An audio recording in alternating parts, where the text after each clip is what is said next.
Hello friends, नमस्कार। कैसे हैं आप लोग।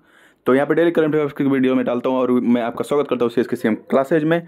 और यहाँ पे मैं मैप के साथ डेली करंट अफेयर पढ़ाता हूँ और आज है 15 जुलाई 2023। तो आइए आज की जो भी इंपॉर्टेंट क्वेश्चन होंगे, जो भी इंपॉर्टेंट न्यूज़ होगी, उसको मैं यहाँ पे बताऊँगा। और देर न करते हुए शुरू करते हुए उससे पहले मैं आपसे रिक्वेस्ट करूँगा ज़्यादा से ज़्यादा वीडियो को लाइक, शेयर और सब्सक्राइब करें प्लीज़। ठीक है, तो चलिए शुरू करते हैं आज का प्रश्न। आज का प्रश्न क्या है। आज के प्रश्न पे जाने से पहले मैं कल जो प्रश्न आपसे पूछा था लास्ट टाइम, उसका जवाब दे देता हूँ। मैंने पूछा था कि हाल ही में चर्चा में रहा मुकुर्थी नेशनल पार्क में अवैध शिकार पर अंकुश लगाने की प्रक्रिया को तेज कर दिया गया और ये नेशनल पार्क किस राज्य में स्थित है, ये आपको बताना है। ठीक है, तो इसका सही जवाब था तमिलनाडु। ओके, तमिलनाडु में हुआ था। देखिए, तमिलनाडु जो फॉरेस्ट डिपार्टमेंट है उसने स्टेप उठाया है उनके खिलाफ, जो पोचिंग करते हैं यानी कि अवैध शिकार करते हैं उनके खिलाफ ये बहुत ही सख्त कदम उठाया है तमिलनाडु सरकार ने। ठीक है, और तमिलनाडु में ही है मुकुर्थी नेशनल पार्क जो चर्चा में था। ओके, चलिए आगे चलते हैं आज के प्रश्न की तरफ। और आज का प्रश्न है कि हाल ही में उज्बेकिस्तान के नए प्रेसिडेंट यानी कि राष्ट्रपति कौन बने हैं, आपको बताना है। ये उनकी तस्वीर है और इनका नाम है, मैं आपको बता देता हूँ, शावकत मिर्जियोयेव। ठीक है, शावकत मिर्जियोयेव इनका नाम है। ठीक है, और ये बने हैं उज्बेकिस्तान के नए प्रेसिडेंट। ओके, तो चलिए उज्बेकिस्तान के बारे में कुछ थोड़ा सा यहाँ से जान लेते हैं। ये देखिए, ये पूरा विश्व का मैप है और ये है अपना सुंदर भारत। और आपको दिखेगा यहाँ पे उज्बेकिस्तान, जो मैं आपको जूम करके दिखा रहा हूँ। ठीक है, आप देखिए, ये है कैस्पियन सागर। कैस्पियन सागर है, लेकिन कैस्पियन सागर से उज्बेकिस्तान की बाउंड्री नहीं लगती है, इस बात को थोड़ा सा आप ध्यान रखेंगे। ठीक है, अब देख लीजिए यहाँ पे, यह है उज्बेकिस्तान जिसकी राजधानी है ताशकंद। ओके, इसके नॉर्थ में देखेंगे तो यहाँ पे दिखिएगा आपको ये अरल सी है। ठीक है, अरल सी है जो कि कजाकिस्तान और उज्बेकिस्तान दोनों के बीच में पड़ता है अरल सी। ठीक है, दोनों से बॉर्डर ये शेयर करता है। अब इसके साउथ में देखेंगे उज्बेकिस्तान के तुर्कमेनिस्तान दिखेगा, इधर दिखेगा ईरान, इधर दिखेगा अफगानिस्तान, तजाकिस्तान, किर्गिस्तान।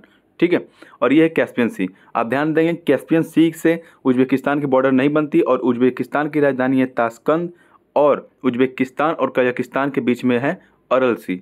ठीक है, यहाँ से इतना कुछ आपको पता चला और इसका सही जवाब है कि नए प्रेसिडेंट उज्बेकिस्तान के कौन बने हैं, शावकत मिर्जियोयेव। ठीक है, आगे चलें तो कुछ और यहाँ पे मैं बता देता हूँ। अभी देखिए, उज्बेकिस्तान के समरकंद में आप देखे होंगे 2022 में यहाँ पे एससीओ यानी कि संघाई कॉरपोरेशन ऑर्गेनाइजेशन की मीटिंग हुई थी। ठीक है, अध्यक्षता पिछली बार 2022 में ये कह सकते हैं कि उज्बेकिस्तान ने किया था एससीओ की। और 2023 में अध्यक्षता कौन किया है, तो आपको पता ही होगा 2023 में एससीओ की अध्यक्षता भारत द्वारा की गई थी। ठीक है, अभी मैं आपको बता दूं कि जो इलेक्शन कमीशन है भारत का, उसके एक कमिश्नर हैं, जैसे कि चीफ कमिश्नर नहीं है, कमिश्नर है, जिनका नाम है डॉक्टर अनूप चंद्र पांडे। ठीक है, इनके साथ 2-3 लोग और गए हैं और इनकी एक टीम गई है उज्बेकिस्तान में, जहाँ पे उज्बेकिस्तान में अभी आपको पता है कि प्रेसिडेंशियल इलेक्शन होने वाले हैं। ठीक है, तो वहाँ पे कैसे प्रेसिडेंशियल इलेक्शन होगा अच्छे तरह से हो और सिस्टम सही चल रहा है कि नहीं चल रहा है, तो उज्बेकिस्तान ने इनवाइट किया है यहाँ के जो इलेक्शन कमिश्नर हैं उनको। ठीक है, ये देखिए, मैं चीफ इलेक्शन कमिश्नर की बात नहीं कर रहा हूँ, chief election commissioner Rajiv Kumar ji हैं। ठीक है, और मैं ये बात कर रहा हूँ डॉक्टर अनूप चंद्र पांडे का, जो ये एक इलेक्शन कमिश्नर है, मतलब मेंबर है उसमें के। ठीक है, और ये ऑब्जर्व करने ये लोग गए हैं उज्बेकिस्तान में चुनाव कैसे होगा और अच्छे से हो जाए, इसलिए वो लोग गए हैं और उनको इनवाइट किया गया, अपने से नहीं ये लोग गए हैं। ओके, तो इस बात का ध्यान रखेंगे। भारत और उज्बेकिस्तान के बीच में एक एक्सरसाइज होती है, ज्वाइंट एक्सरसाइज होती है और उसका नाम है दस्तलिक। ठीक है, दस्तलिक है और इस बार हुआ है उत्तराखंड के पिथौरागढ़ में हुआ है इस बार। ठीक है, तो ये भारत और उज्बेकिस्तान के साथ होता है, इस बात को याद रखेंगे। आगे चलें। ठीक है, तो ये आ रहा आपको प्रश्न, ये इसका सही जवाब मैं बता दिया। आगे चलता हूँ, तो इससे रिलेटेड जो क्वेश्चन दिए गए हैं जैसे ऑप्शन में, उसको मैं बता देता हूँ। जैसे सामिया सुलूह की बात करें, सामिया सुलूह हसन, ये तंजानिया की पहली महिला राष्ट्रपति हैं और इस समय प्रेजेंट टाइम में भी ये राष्ट्रपति हैं तंजानिया की। ठीक है, सामिया सुलूह हसन। इमैनुअल मैक्रोन की बात करें तो ये फ्रांस के राष्ट्रपति हैं, इमैनुअल मैक्रोन। और जोस रामोस होर्ता की बात करें तो ये जो पूर्वी तिमोर है, ठीक है, पूर्वी तिमोर, जो आपको पता है कि मैं कल बताया था आसियान जो संगठन है आसियान, उसका ये 11वां मेंबर होने वाला है पूर्वी तिमोर। और इसके जो राष्ट्रपति वो हैं जोस रामोस होर्ता और ये नोबेल पीस प्राइज विनर है, इस बात को थोड़ा सा ध्यान रखेंगे आप।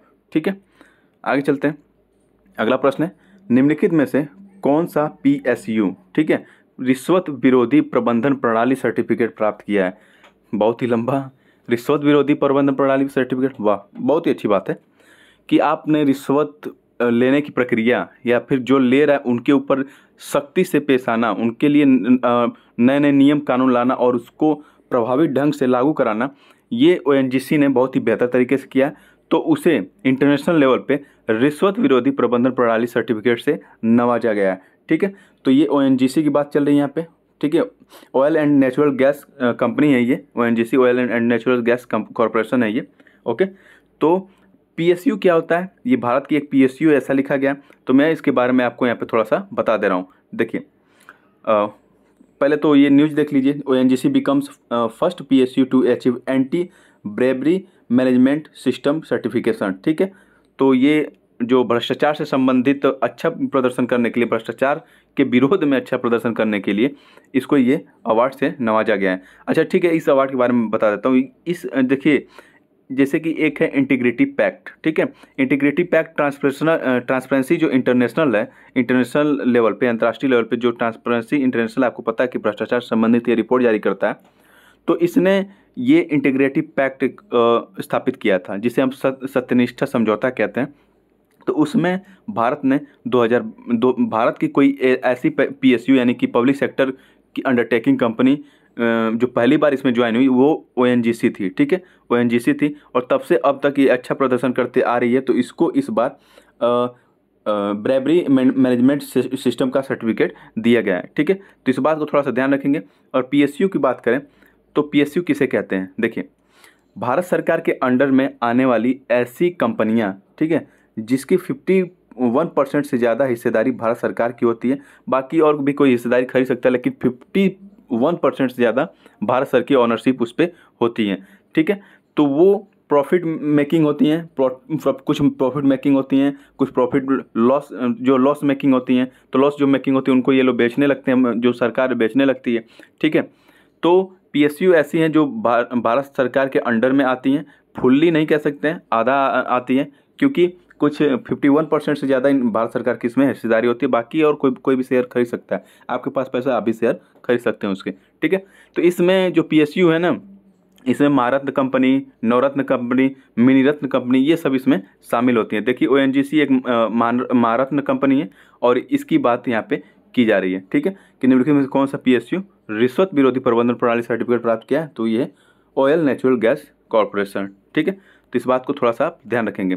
चलिए, इससे रिलेटेड कुछ और करंट अफेयर यहाँ पे देख लेते हैं। देखिए, 2021-22 की रिपोर्ट आई 2023 में कि ये बताया गया कि ओएनजीसी जो है टॉप प्रॉफिट मेकिंग कंपनी के लिस्ट में शामिल है। ठीक है, ओएनजीसी टॉप जो प्रॉफिट मेकिंग कंपनी है भारत की, उसके लिस्ट में ये शामिल है। और अभी हाल ही में ओएनजीसी ने फ्रांस की कंपनी जो टोटल एनर्जीज करके है, ठीक है, टोटल एनर्जीज करके उसके साथ एक एमओयू पे हस्ताक्षर किया, जिससे कि डीप वाटर ये लोग माइनिंग कर सकें, एक्सप्लोरेशन कर सकें। ठीक है, जिससे क्या होगा कि ये डीप माइनिंग एक्सप्लोरेशन करेंगे तो ये फ्रांस की कंपनी के साथ समझौता किए हैं, तो वहाँ से ये टेक्निक हासिल करेंगे और अच्छे से तेल की खोज करेंगे, नेचुरल गैस की खोज करेंगे। ठीक है, तो यहाँ से इतना कुछ आपको पता चलता है। तो आगे चलते हैं अगला प्रश्न की तरफ। हाल ही में फुटबॉलर लुइस सुआरेज का निधन हो गया। उनका संबंध निम्न में से किस देश से था, ये आपको बताना। इनको कहा जाता है La Liga legend. La Liga legend, La Liga क्या है, ये स्पेन की एक फुटबॉल क्लब एजेंसी कह सकते हैं इसको। ठीक है, ये ला लीगा है। तो La Liga legend Luis Suarez pass away. ठीक है, और ये स्पेन के हैं, मैं आपको बता दिया। ला लीगा लीजेंड यानी ला लीगा जो स्पेन की एक फुटबॉल क्लब एजेंसी है, और हाल ही में जो इनका निधन हुआ वो स्पेन से इनका संबंध था। ठीक है, तो इस बात को याद रखेंगे, एक फुटबॉलर रह चुके हैं। और अगर मैं स्पेन के मैप की बात करूँ तो ये देखिए अपना सुंदर भारत है, नॉर्थ वेस्ट की तरफ जाएंगे तो ये पूरा यूरोप है, और यहाँ पे दिखेगा आपको स्पेन। ठीक है, अब मैं इसको जूम करके दिखा देता हूँ। ये वाला जो हिस्सा है यहाँ पे देख लीजिए, ये स्पेन है, इससे यहाँ पे लगा हुआ पुर्तगाल दिखाई देगा आपको। ठीक है, स्पेन की राजधानी है मैड्रिड, और यहाँ पे इसके नॉर्थ साइड थोड़ा जाएंगे तो दिखेगा आपको फ्रांस। ठीक है, और यहाँ पे दिखेगा बे ऑफ बिस्के, जो आपको स्पेन और फ्रांस दोनों से यहाँ बाउंड्री शेयर कर रहा है। और इधर दिखेगा आपको मेडिटेरियन यानी कि भूमध्य सागर। और ये जो इलाका है ना, ये वाला हिस्सा यहाँ पे दिखाई दे रहा है। तो ये जो हिस्सा है ये अफ्रीका कॉन्टिनेंट का हिस्सा है। तो अफ्रीका जो मोरक्को है और स्पेन, इन दोनों के बीच में ही यहाँ पे दिखेगा जिब्राल्टर जल संधि। ठीक है, जिब्राल्टर जल संधि जो कि भूमध्य सागर को यहाँ पे अटलांटिक महासागर से जोड़ता है। ओके, यहाँ से इतना कुछ आपको पता चला। आगे चलते हैं। तो इंडिया और स्पेन, ठीक है, देखिए स्पेन और इंडिया के साथ भी कुछ करंट अफेयर्स हैं, उनको मैं बता दे रहा हूँ। और यहाँ पे वो जानना आपके लिए थोड़ा ज़रूरी भी है, क्योंकि अगर इंडिया के साथ नहीं तो स्पेन वैसे भी चर्चा में रहता है। देखिए, स्पेनिश गवर्नमेंट ने अभी हाल ही में, ठीक है, एक बहुत ही अच्छा कदम उठाया, और ऐसा करने वाला वो यूरोप का पहला देश बना, ठीक है। और वो अच्छा कदम क्या था कि इन्होंने क्या किया, ये इधर देखिए, एक मिनट, ये हाँ, मेंस्ट्रुअल पेन होता है, ठीक है, मेंस्ट्रुअल पेन होता है महिलाओं में, जैसे कि जो कह सकते हैं कि जिसको माहवारी कह सकते हैं, ठीक है। तो इसको ध्यान में रखते हुए इन्होंने अप्रूव किया है हिस्टोरिक लॉ ग्रांटिंग पेड, यानी कि इनको छुट्टी मिलेगी माहवारी के दौरान, ठीक है। जब महिलाओं को पीरियड्स आता है तो उस दौरान वो लोग इतना पेन होते हुए भी वो काम करती हैं, तो उनको क्या किया जाए कि उनको इस दौरान 3 से 4 दिन की छुट्टी दी जाएगी, और वो भी छुट्टी जो दी जाएगी वो पेड होगी, यानी कि ऐसा नहीं है कि छुट्टी दे दी जाए तो उस दिन काम करने का उनको पैसा नहीं मिलेगा, और या उस दिन छुट्टी कर ली तो उनको पैसा नहीं मिलेगा, वो पेड लीव होगी, यानी कि पैसा भी दिया जाएगा और छुट्टी भी दी जाएगी। और ऐसा करने वाला यूरोप का पहला देश ऐसा बना था, स्पेन, ठीक है। और इस तरह के लॉ आपको जापान, इंडोनेशिया, जाम्बिया, इस तरह से देशों में देखा जा सकता है, और भारत को भी इस पे एक अच्छा कदम उठाना चाहिए और इस तरह के लॉ लाना चाहिए, ठीक है। और बात करें तो भारत और Spain clean energy, climate action, digital infrastructure पे बात करने के लिए भी इन्होंने एमओयू पे हस्ताक्षर किया है। और अंडर 17 वुमेन्स वर्ल्ड कप की बात करें तो इन्होंने, स्पेन ने कोलंबिया को हरा के अंडर 17 वुमेन्स महिलाओं वाला वर्ल्ड कप जीता था, ठीक है। तो इस बात को ध्यान रखेंगे, और ये इस प्रश्न से आपको इतना पता चलता है। और इनका निधन हुआ है लुइस सुआरेज का, तो ये स्पेन से संबंधित थे, एक फुटबॉलर थे, इस बात को थोड़ा सा ध्यान रखेंगे। देखिए, प्रश्न बताने का मतलब ये नहीं होता है कि जो मैं मेन फोकस प्रश्न रखा हूँ तो उसका मतलब है कि वही आएगा एग्जाम में। उससे रिलेटेड आपको मैं जितना क्वेश्चन बता रहा हूँ या फिर जो भी बता रहा हूँ वो भी इंपॉर्टेंट होता है एक बेस के लिए, ठीक है। तो अगर हम फीफा वर्ल्ड कप की बात करें तो अर्जेंटीना ने फीफा वर्ल्ड कप जीता था फ्रांस को हरा के, ठीक है। इस बात को थोड़ा सा आप ध्यान रखेंगे। अगले प्रश्न की तरफ चलें तो आर्टिफिशियल इंटेलिजेंस के खतरों पर यूनाइटेड नेशन जो सिक्योरिटी काउंसिल है, इसकी पहली बैठक का आयोजन कौन कर रहा है, ये बताना है। अभी आयोजन हो नहीं रहा है, ये 18 जुलाई से प्रारंभ होगा, और कहाँ पे होगा ये आपको बताना है। तो इसका सही जवाब है यूनाइटेड किंगडम। यूनाइटेड किंगडम में आर्टिफिशियल इंटेलिजेंस से संबंधित क्या खतरे हो सकते हैं उस पर चर्चा की जाएगी, ठीक है। तो ये यूएनएससी द्वारा ऑर्गेनाइज कराया जा रहा है, यानी कि यूएनएससी को इसका फुल फॉर्म है यूनाइटेड नेशन सिक्योरिटी काउंसिल, ठीक है। और इसकी पहली बैठक कहाँ ऑर्गेनाइज कराई जा रही है, यूनाइटेड किंगडम में। और ऐसा क्यों कि यूनाइटेड किंगडम में ये ऑर्गेनाइज कराया जा रहा है, क्योंकि ये भी देख लीजिए, जो यूएनएससी का इस बार जो अध्यक्ष है इस साल के लिए, ठीक है, इस सेशन के लिए, इस साल के लिए जो अध्यक्ष है वो यूनाइटेड किंगडम ही है, ठीक है। इसलिए वहाँ पे ये कराया जा रहा है। और मैं यूनाइटेड नेशन सिक्योरिटी काउंसिल की बात करूं तो इसकी स्थापना हुई थी 1945 में, 24 अक्टूबर 1945 में, और ये यूएन की एक एजेंसी के तौर पे ही काम करता है। देखिए, यहाँ पे यूएन की ये सब कुछ मेन एजेंसी हैं यहाँ पे, जिसमें से दिखेगा सिक्योरिटी काउंसिल, यानी कि यूनाइटेड नेशन सिक्योरिटी काउंसिल भी उसमें से एक है, ठीक है। इसमें क्या होता है, जो सिक्योरिटी काउंसिल है इसमें 15 कंट्री शामिल होती हैं, जिसमें से 5 जो कंट्री होती है वो परमानेंट होती हैं, और जो 10 कंट्री होती हैं वो अस्थायी होती हैं, यानी कि 5 अस्थायी होती हैं और 10 होती हैं अस्थायी होती हैं, ठीक है।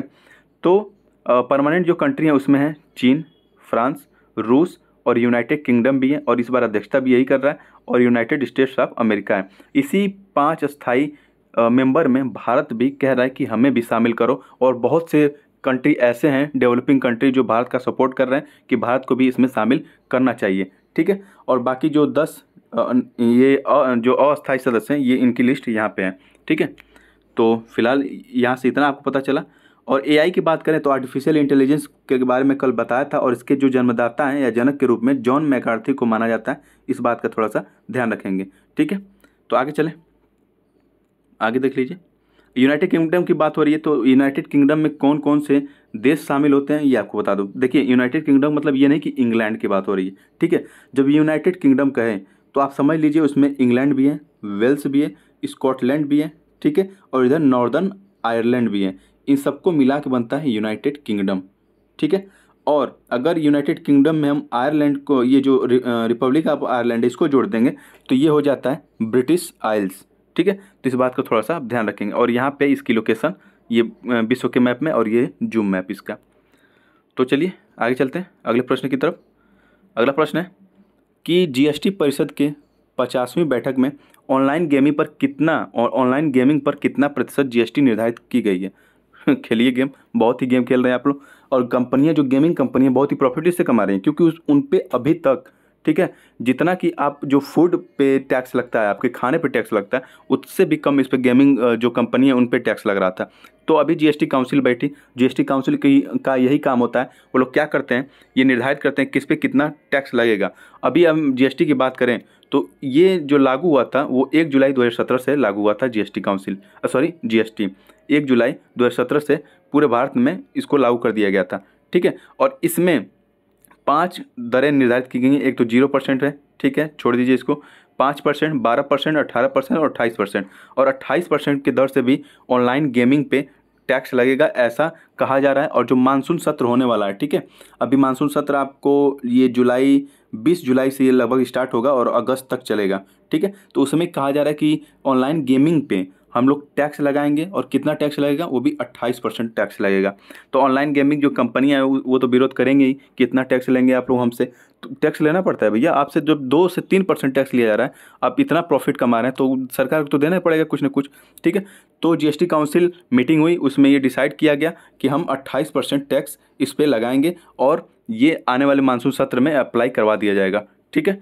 तो इस बात को ध्यान रखेंगे। जीएसटी परिषद की 50वीं बैठक में ऑनलाइन गेमिंग पर कितना प्रतिशत जीएसटी निर्धारित किया गया, तो वो है 28%। जीएसटी का फुल फॉर्म होता है गुड्स सर्विस एंड टैक्स, ठीक है। आगे चले, अगला प्रश्न है कि अभी हाल ही में पहला सुसाइड ड्रोन कॉमिकेज किसके द्वारा विकसित किया गया, ठीक है। देखिए, पहला कर देने का मतलब ये नहीं विश्व का है, ये भारत का पहला है, ठीक है। तो भारत के लिए पहला सुसाइड ड्रोन है, सेल्फ इंडिजीनियस है, यानी कि घरेलू तौर पे इसको बनाया गया है। तो ये कॉमिकेज एक ग्रुप होता है, कॉमिकेज जो होता है, सुसाइड जो ड्रोन होते हैं उनका ग्रुप होता है। सुसाइड ड्रोन क्या होता है, यानी कि आत्मघात, अपने से सुसाइड कर लेना, अपने से ब्लास्ट कर लेना, ठीक है। तो इस ड्रोन का भी यही खासियत है। ये क्या करता है कि अगर मान लीजिए ये इंडिया के रीजन है और ये पाकिस्तान के रीजन है, अगर ये यहाँ से इंडिया के रीजन से पाकिस्तान में जाता है, ठीक है, ये ड्रोन, तो ऐसे जगह जाके ये खुद को ब्लास्ट कर लेगा जहाँ पे आतंकवादी गतिविधियाँ हो रही हों, या फिर इसको डाउट लगे, यानी क्योंकि ये आर्टिफिशियल इंटेलिजेंस बेस्ड है, यहाँ से बैठे बैठे इसको चलाया जा सकता है, और इसकी रेंज 100 किलोमीटर तक है, ठीक है, 100 किलोमीटर तक इसको चलाया जा सकता है, ठीक है। ये कहीं से बैठे बैठे आप 100 किलोमीटर तक इसको भेज सकते हैं, और जहाँ भी आपको दिखे कैमरे से कि हाँ यहाँ पे आतंकवादी गतिविधियाँ हो रही हैं, या फिर यहाँ पे ऐसे हथियार रखे गए हैं जो कि बहुत ही खतरनाक है, तो उसको आप यहाँ से बैठे बैठे 100 किलोमीटर दूर से ही उसको ब्लास्ट कर सकते हैं इस ड्रोन के माध्यम से, ठीक है। तो इसका नाम है कॉमिकेज, और इसको डेवलप किया है आईआईटी कानपुर ने, ठीक है। बहुत ही सराहनीय काम है आईआईटी कानपुर द्वारा। तो ये कॉमिकेज जो है, इसके बारे में अगर मैं बताऊँ तो ये ऐसा नहीं कि बस भारत ने डेवलप किया, इससे पहले रूस ने डेवलप कर लिया है, चीन, इजराइल, ईरान और टर्की के पास भी ये ड्रोन आपको देखने को मिलेगा, ठीक है। तो ये है कॉमिकेज, आप इस बात को थोड़ा सा ध्यान रखेंगे। तो आईआईटी कानपुर द्वारा इसको लॉन्च किया गया है, ठीक है, बनाया गया है, तो इस बात को भी थोड़ा सा ध्यान रखेंगे। आगे चलें, अगला प्रश्न है कि हाल ही में मोबाइल दोस्त ऐप की शुरुआत किस राज्य द्वारा की गई थी, ठीक है। तो ये आपको बताना है, मोबाइल दोस्त ऐप की शुरुआत किस राज्य द्वारा की गई थी, ये आपको बताना है। तो इसका सही जवाब है जम्मू कश्मीर। जम्मू कश्मीर ने अभी मोबाइल दोस्त ऐप की शुरुआत की है। इससे क्या होगा, मोबाइल दोस्त ऐप से क्या होगा, ठीक है, देखते हैं क्या होता है। पहले मैं आपको जम्मू कश्मीर की लोकेशन दिखा दे रहा हूँ। ये अपना सुंदर भारत है, और यहाँ पे आपको दिखेगा जम्मू कश्मीर, ठीक है, और यह लद्दाख वाला इलाका, इसको जूम कर लीजिए, देख लीजिए यहाँ पे जूम करके, यह जम्मू कश्मीर का इलाका, ठीक है। और ये है गिलगित बाल्टिस्तान, ये वाला जो इलाका है ना, ये गिलगित बाल्टिस्तान और ये धरे हुए, ये सब है पाकिस्तान के कंट्रोल में, जिसे हम POK यानी कि पाक ऑक्युपाइड कश्मीर कहते हैं, ठीक है। और ये जो इलाका है, ठीक है, ये जो इलाका है ये अक्साई चीन कहलाता है, यहाँ पे चाइना का कंट्रोल है। तो बचा क्या, ये बचा लद्दाख और ये बचा जम्मू कश्मीर, ओके। तो इस बात को थोड़ा सा ध्यान रखेंगे। और इससे बाउंड्री इधर पाकिस्तान से लगती है, इधर लगती है चीन से, और इधर थोड़ा सा अफगानिस्तान से बाउंड्री लगती है, जिसको हम मानते हैं कि भारत से भी उसकी बाउंड्री लगती है, क्योंकि हम ये थोड़े मानते हैं कि POK पाकिस्तान में, हम ये मानते हैं कि पाकिस्तान ने उस पर कब्जा कर रखा है और इस पर क्लेम भी किया जाता है, ठीक है। तो आप इस बात को थोड़ा सा ध्यान रखेंगे। और जम्मू कश्मीर में ऐसा हुआ है, ऑपरेशन मोबाइल ऐप जो दोस्त चलाया गया, ठीक, मोबाइल दोस्त जो ऐप की शुरुआत की गई, इसका माध्यम से यही है कि वहाँ पे प्रशासन में लोगों की भागीदारी को उच्च करना है, ठीक है, लोगों के माध्यम से प्रशासन करना है, लोग जाने कि कैसे काम हो रहा है, ठीक है। तो मोबाइल को दोस्त बना के आपके मोबाइल पे सब सरकारी काम जैसे जैसे होगा वो सब दिखाया जाएगा आपको, ठीक है। कुछ कॉन्फिडेंशियल होता है, उनको छोड़ के बाकी जो प्रशासनिक चीज़ें हैं उनको बताया जाएगा कि ऐसे है, यहाँ तक प्रोसेस पहुँचा है, ये सड़क का निर्माण हो रहा है तो इसका प्रोसेस यहाँ तक पहुँचा है, ठीक है। ये मकान बन रहा है तो इसका प्रोसेस यहाँ तक पहुँचा है, ठीक है। ये एयरपोर्ट बन रहा है तो इसका प्रोसेस यहाँ तक पहुँचा है। यानी कि पारदर्शिता लाना है, ठीक है। इसका मतलब यही है, पारदर्शिता लाना है, इसलिए ये मोबाइल ऐप की शुरुआत की गई है। ऐसा किया गया जम्मू कश्मीर में, तो इसका इस बात को भी थोड़ा सा आप याद रखेंगे, जम्मू कश्मीर में ऐसा हुआ है। और अभी मैं हाल ही की न्यूज़ में बता रहा हूँ, फ़िलहाल मैं यहाँ पे सॉरी बोलूँगा क्योंकि कल मैं कुछ और इसके बारे में बता दिया था। तो यहाँ पे देखिए कि जो बायोलॉजी ओलंपियाड हुआ है वो यूएई में हुआ है, ठीक है। और मैंने बता दिया था कि ये 34 रैंक पे भारत आया, नहीं 34 रैंक में नहीं आया, ये 34th नंबर का, ठीक है, बायोलॉजी ओलंपियाड हुआ है और इसको भारत ने जीत लिया है, ठीक है। और 4 गोल्ड भारत ने जीता है और ये 4 लोग हैं, ठीक है। ये चारों लोग शामिल हुए थे और 4 लोगों ने 4 गोल्ड जीता है यहाँ पे, ठीक है। तो इसलिए ऑल 4 इंडियंस विन गोल्ड, ठीक है, जो ओलंपियाड हुआ था यूएई में और जिसके कारण भारत ने इसको जीत लिया है, ठीक है। ओलंपियाड को जीत लिया, बायोलॉजी ओलंपियाड जो यूएई में हुआ था, यूनाइटेड अरब अमीरात में। तो आगे चलें, तो आज का प्रश्न है, इसको आपको कल बताना है। ये आप मतलब कमेंट बॉक्स में इसका आंसर दे सकते हैं, मैं इसका आंसर आपको कल बताऊंगा, ठीक है। तो अभी हाल ही में भारत की पहली एआई एंकर लिसा का अनावरण कहाँ किया गया है ये आपको बताना है। ये आपके ऑप्शन है और वीडियो इसका कमेंट बॉक्स में आप इसका जवाब दे सकते हैं और इसके बारे में 1-2 लाइन आप लिखना चाहें तो लिख सकते हैं, नहीं तो मैं इसका जवाब कल दूंगा, ठीक है। तो आज के वीडियो में इतना ही, मिलते हैं कल। थैंक यू, जय हिंद।